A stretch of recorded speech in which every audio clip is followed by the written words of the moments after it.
peu près 13-14 ans, j'ai décidé de lâcher Sciences Pures et de m'en aller vers le cinéma. J'ai fait lettres, d'abord pour l'écriture, la structure scénaristique, tout ça. Après ça, BIA en cinéma vidéo à l'Université du Québec à Chicoutimi. Et par la suite, j'ai eu diverses expériences. J'ai fait beaucoup de courts-métrages, en fait, surtout dans la science-fiction. Puis après ça, je suis devenu professeur. Puis j'ai continué aussi à faire des courts-métrages. Puis là, je viens de finir un long-métrage. Oui, il y en a plusieurs sortes. Tu as les effets spéciaux, disons, plus mécaniques, puis tu as les effets spéciaux numériques. Déjà, tu as comme deux grandes catégories. Les effets spéciaux mécaniques, ça va être plus les explosions, la pyrotechnie, les masques, maquillage. Il y a les cascades aussi qui rentrent là-dedans, mais les cascades, c'est comme une espèce de technique à part, là. Mais ça pourrait rentrer dans les effets spéciaux mécaniques. Puis tu as tout ce qui est traitement numérique, donc 3D, compositing, puis effets spéciaux qui vont être, dans le fond, retravaillés par ordinateur. Compositing, c'est vraiment de prendre plusieurs sources puis de les mélanger ensemble. En gros, je pense que ce serait la façon la plus simple de le présenter, là. Par exemple, quelqu'un qui est sur un fond bleu ou un fond vert, puis prendre un environnement à l'extérieur, puis les matcher ensemble. S'arranger pour que les couleurs concordent, pour que le plan de vue fonctionne, etc. Écoute, il y en a beaucoup des logiciels qui sont utilisés dans le domaine, je ne les connais pas toutes. Je pense que n'importe quel créateur va avoir tendance à privilégier un outil versus d'autres. Moi, j'ai Shake et After Effects. J'ai plus tendance à utiliser After Effects, mais des fois, quand je veux des affaires plus prononcées, je vais travailler avec Shake. Shake, c'est un logiciel de compositing qui fonctionne en Node, comme plusieurs logiciels, disons, plus haut de gamme, comme Flame, Inferno. Ces logiciels-là, en fait, donc, vont permettre de mélanger les nodes ensemble, pas nécessairement toujours dans un ordre linéaire. Donc, des fois, ça permet d'aller un petit peu plus loin qu'un logiciel comme After Effects, qui, lui, est plus linéaire dans la façon où est-ce qu'on combine les éléments. Il va les combiner dans l'ordre dans lequel on les met, mais pas nécessairement en surcombinaison. After Effects, c'est quand même relativement large, mais il est beaucoup utilisé pour les effets flying logo, pour faire du packaging télé, des affaires comme ça. Il va être utilisé des fois dans les projets FM, mais généralement dans les projets FM, on va aller plus vers c'est ça, Flame, Nuke, Inferno, Shake, des logiciels plus haut de gamme. On utilise aussi un logiciel pour le 3D. Nous, on a fait le choix, en fait, de travailler depuis, ça doit faire à peu près 4-5 ans, avec un logiciel gratuit qui s'appelle, un gratuitiel qui s'appelle Blender. Ça, c'est vraiment pour le 3D. Puis Blender, ça a bien des avantages parce qu'il y a une grosse communauté qui travaille autant au développement qu'à critiquer le logiciel, à parler de qu'est-ce qu'ils voudraient comme élément, à faire beaucoup de... D'abord parce que c'est gratuit, c'est pas nécessairement un fanbase, mais il y a beaucoup de gens qui l'utilisent. Il y a une bonne circulation, puis il y a des mises à jour très régulières. Un logiciel, généralement, va être mis à jour peut-être une fois par année et demie, peut-être, à peu près, en gros. Blender est mis à jour aux 2-3 mois, gros maximum. Donc, c'est sûr que c'est un logiciel qui a beaucoup évolué, même depuis le moment où est-ce qu'on a commencé à travailler avec, puis il est capable de donner des bons résultats. Bien, l'avantage de ce logiciel-là, c'est qu'il est multiplateforme aussi. Donc, ça, c'est bien le fun. Je travaillais avec des gens qui étaient sur PC, ils me faisaient les modèles, je les loadais. Moi, je travaille principalement sur le Macintosh. Je les loadais sur mon ordinateur, je pouvais faire les rendus. Toutes les animations étaient reconnues. Fait que ça, c'est bien le fun. Moi, je pense qu'on peut se débrouiller avec n'importe quoi, honnêtement.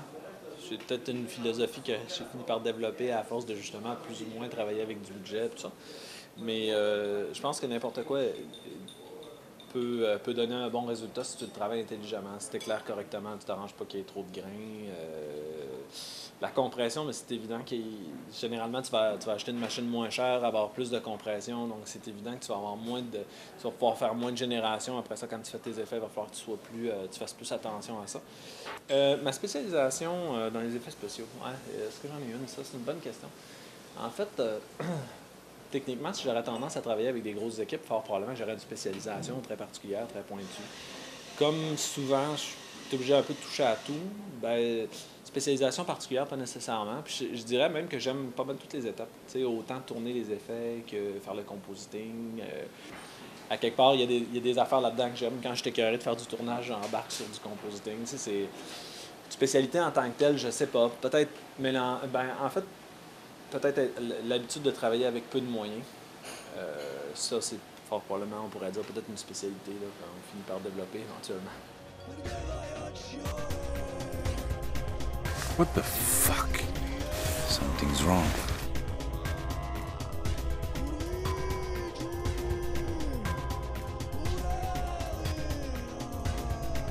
Let the hunt begin.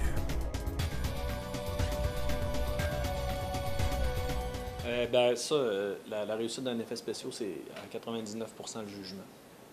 Le jugement au tournage. Puis même à la préparation, en fait. Je pense qu'un bon superviseur d'effets spéciaux, c'est quelqu'un qui va être capable de se dire, cet effet-là, il est super visible, il va être compliqué à faire, il va demander qu'on mette plus de temps. L'autre, lui, il passe plus facilement. On est capable de skipper, pas nécessairement skipper des étapes, mais mettre moins d'énergie, disons. Ça dépend beaucoup comment l'effet il est placé dans une shot. Si l'effet c'est prédominant dans une shot, c'est évident que les défauts vont paraître plus que si, par exemple, on a enlevé une lampe sur un bureau qui est dans le fond complètement d'une scène. C'est très relatif à l'effet en tant que tel, mais c'est vraiment une question de jugement. Tu regardes qu'est-ce que tu as, puis tu te dis, qu'est-ce que je pourrais utiliser qui serait le plus efficace. C'est pas nécessairement toujours d'utiliser du compositing avec fond vert, par exemple. On va utiliser aussi ce qu'on appelle la rotoscopie, détourer manuellement une forme pour faire un masque autour. Donc, normalement, quand on utilise un chroma key, qu'on appelle, toute la zone de couleur, elle va être interprétée comme devenant de la transparence, généralement, à moins qu'on l'inverse, mais généralement, c'est ça qu'on veut. Donc, automatiquement, il va se faire ce qu'on appelle un masque. L'ordinateur, lui, il va avoir une partie de l'image qui va savoir qu'il doit demeurer opaque, puis une partie de l'image qui doit être mise transparente. Mais il y a d'autres moyens de créer des masques aussi. On peut les créer manuellement. Donc, dessiner notre forme autour d'un personnage, puis évidemment, il faut que ça change avec le mouvement, tout ça. Donc, évidemment, généralement, ça va être relativement fastidieux.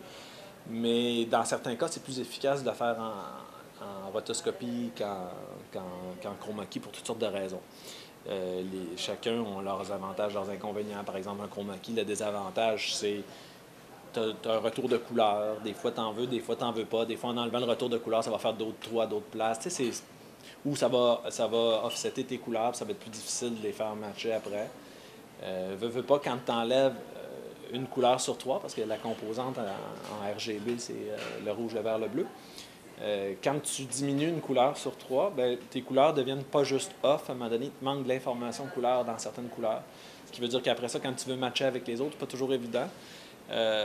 Alors que quand tu fais de la rotoscopie, généralement, tu as le bon environnement, tu as le bon éclairage, donc ça va avoir cet avantage-là, mais c'est beaucoup plus laborieux. Je pense que le conseil le plus important, c'est de ne pas s'attendre à des résultats incroyables tout de suite. Ça se peut qu'on fasse un bon coup du premier coup, mais après ça, probablement que le deuxième, ça va être une catastrophe.